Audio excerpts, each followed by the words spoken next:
আসছি মোংলা বন্দর।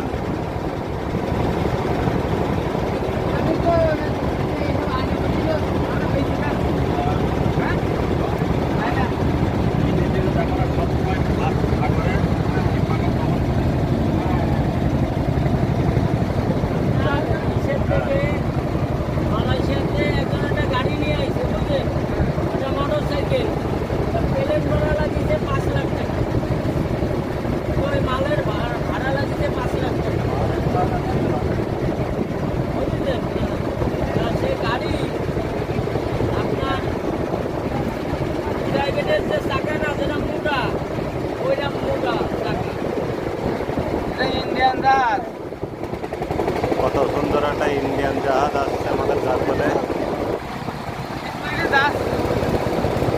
লেগে যাবে মহিলা বলছিল